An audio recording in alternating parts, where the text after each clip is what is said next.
Бүгін біз тағы да еліміздің тарихында бір келеулі уақытта кездесіп отырмыз.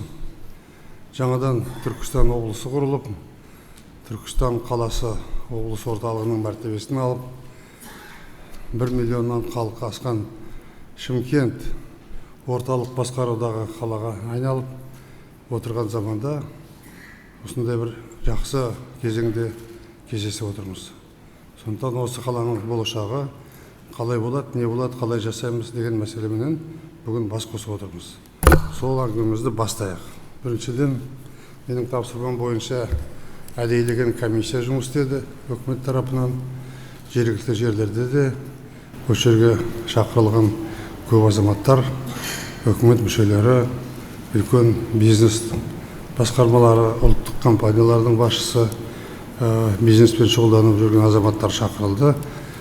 Осы уақытқа дейін біз барлық халқымызға жағдай жасап, бизнес жасау үшін, ақша табу үшін, баю үшін мемлекет барлық жағдайын жасады.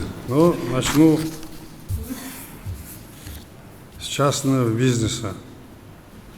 Шалиев Поток Каюмович, компания НРС. Очень большую работу проводит компания, большая компания, вносит большой вклад в дело развития Казахстана. Они принимали участие в строительстве театра Астана-балет и многих других объектов, которые мы строим.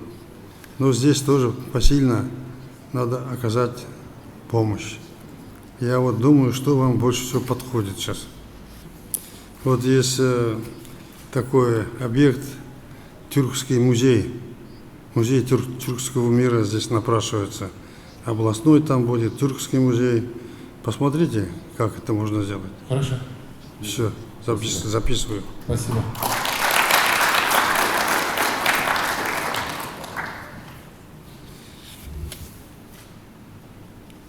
Рахымбаев Айдын. Большие объекты строят по всему Казахстану, в разных регионах. У него качество хорошее, строительство хорошее. Астанада да салды, барлық жерде де салды. Қай жерден көмегіңді бересің, Айдын? Айтшы. Көп рахмет, Руслан Ильич. Большое спасибо.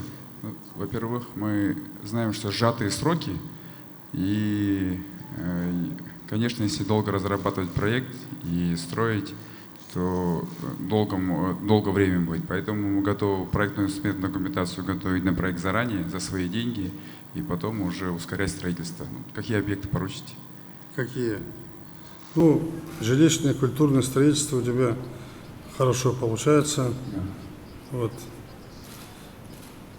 Тюркский центр поручили мы Фатах Каюмовичу. Қазақ хандарының билерінің орталығы деген бір ғимарат керек. Потому что туристический центр. Давай мы тебе попросим это сделать. Проект надо сделать сначала. Ладно? Рахмет.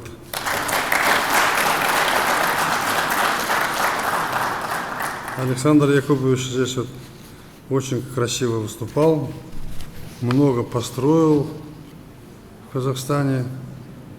И студенческие игры в Алмате, в Астане. Поэтому было бы для него очень хорошо построить здесь. Театра нету. Такой театр универсальный, чтобы был драматический театр, казахский, русский мог бы быть, и другое. Ладно? Делаем. Вот. Все.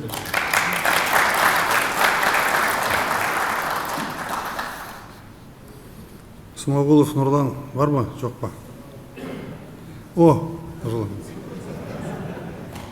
Барлық жерде салып жүрсің ғой, мега. Везде мега. Хотя бы половину мега сделай для нас. Пока это небольшой город для Меги. Конечно, не для твоего размаха. Не мега давать, поехали. Я бы железные коней хотел бы здесь продавать, поэтому, думаю, автоцентр современный, хороший, с сервисом мы можем построить в короткие сроки, чтобы жители Туркестанской области могли покупать железные кони. Центр, как называется? Автоцентр Hyundai можем построить. Это южнокорейский бренд Hyundai, пассажирский. Я же не строитель, я больше... Да, ты...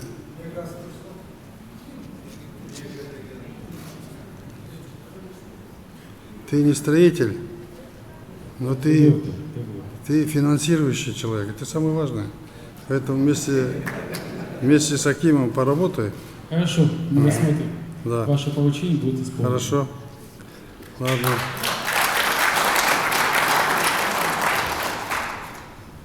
Абулгазин Данияр Рустамович. Ал. Что Хасны. поручите, будем строить.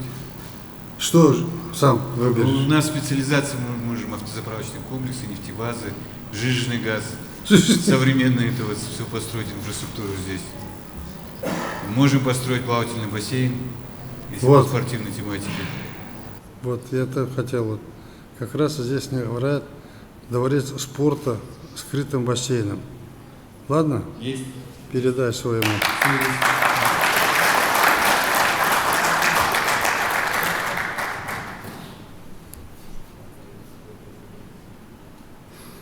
Хайвил, Казахстан, господин Ко Донг Хэн. Что вы уже сегодня, мы встречались, говорили сегодня. Жилой комплекс, да?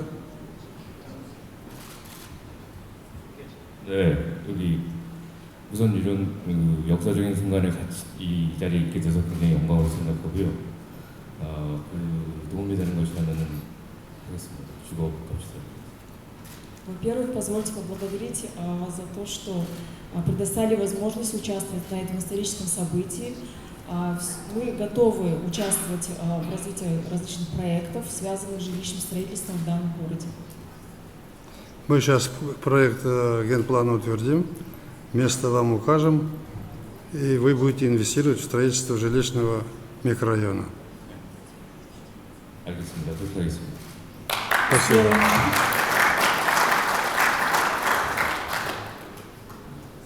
Африм Поколей. Ну, все время я тебе давал подряд, и вы хорошо заработали в Астане. Теперь хоть раз деньги свои вложи, чтобы помочь Казахстану. Спасибо, Мирослав. Ну, Как вы знаете, вот я тебе хочу просить реконструировать железнодорожный вокзал. Ты же специалист. Железнодорожный вокзал, может, нет, а вот аэропорт. Мирослав Ильич, вы знаете, что любые ваши поручения для нас это всегда был закон. Но я хотел просто сказать, что Мобитекс и моя семья, когда в 97 году, когда именно тогда было нужно, я думаю, что мы и здесь были, помогали и будем всегда помогать. И поэтому мы здесь сегодня благодарим вас. Аэропорт, да? А, у нас есть.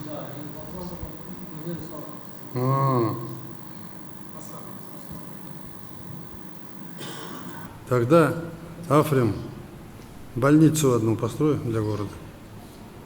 Хорошо? Договорились.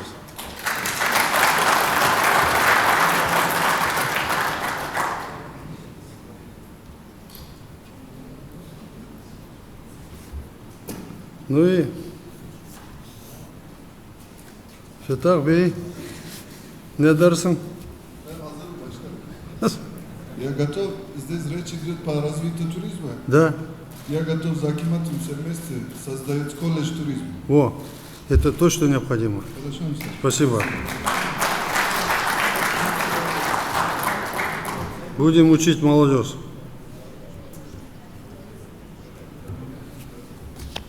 Большое спасибо. Ну и чтобы наши тоже не обиделись, не подумали, зачем пригласили, задание не дали, да Ахмеджан Смагулович может сильно обидеться на нас. Ал Самұрық қазына. Казмунайгаз Сават Мухаммедбаевич. Что твоей душе? вводно. Мен қазір айтайын саған, что нам нужно. Дворец спорта Абылғазин алып кетті. Стадион нужен городу. Специализацияларың бар ғой. Как ты смотришь? Ну, не на 50 тысяч человек, но согласно Түркістан. Кішігірім стадион. Керек қой? Керек жоқ па? Я тебе очень щадящий, я тебе вот это даю.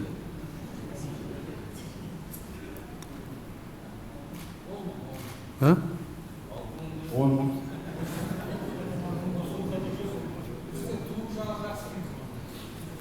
10 мың.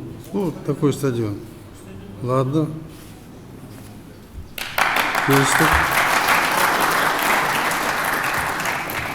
Қазақ теміржолы Алпысбаев. Қанат. Вот когда Аскар Узакбаевич там работал, он много сделал в Астане. Спортивных комплексов построил, другие построил. Давай, қайсысын аласың сен? У нас новый вокзал здесь намечается в этом плане, в 2020 году. Вокзал будет КТЖ строить, да? Не надо, да? Тогда давай возьмите дворец школьников и молодежи. Ладно?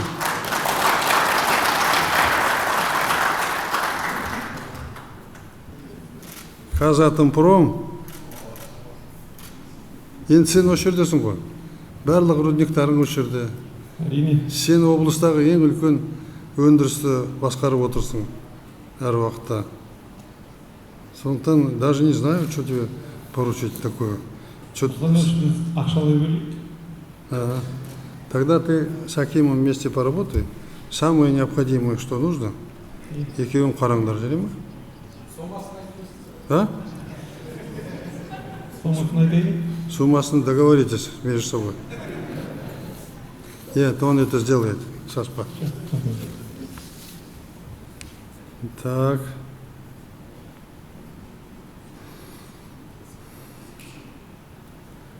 Ну, Кигок не очень, да? Жағдайың қалай? Жақсы Нұрсұлтан Әбішевич. Жақсы болса, Ходжа Ахмет Яссауи бабамыздың бір шағын музейі керек, жарай ма? Сен соны салуға көмектес. Келістік онда. Рахмет.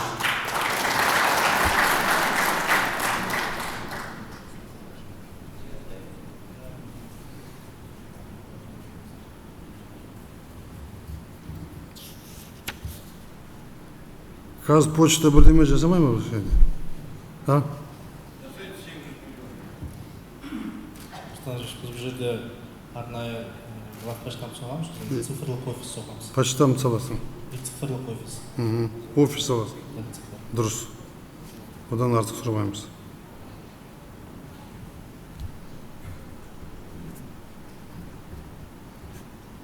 Все, самұрық қазына барлығы кірісті.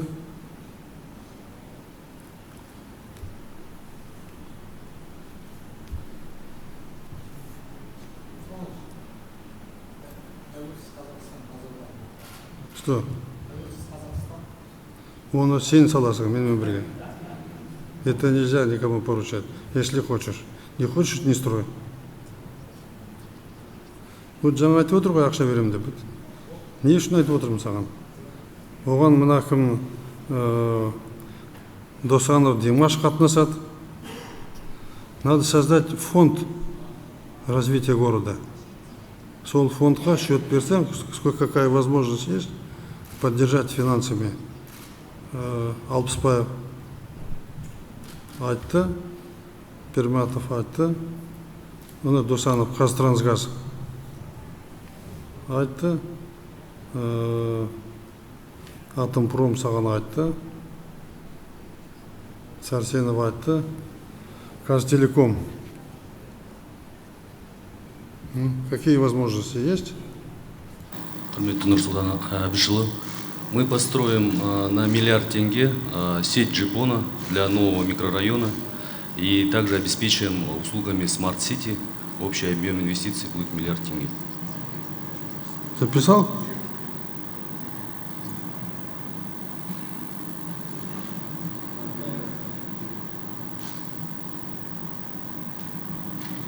әкімшілікпенен кездесіп, барлығын шешіп жүре ме?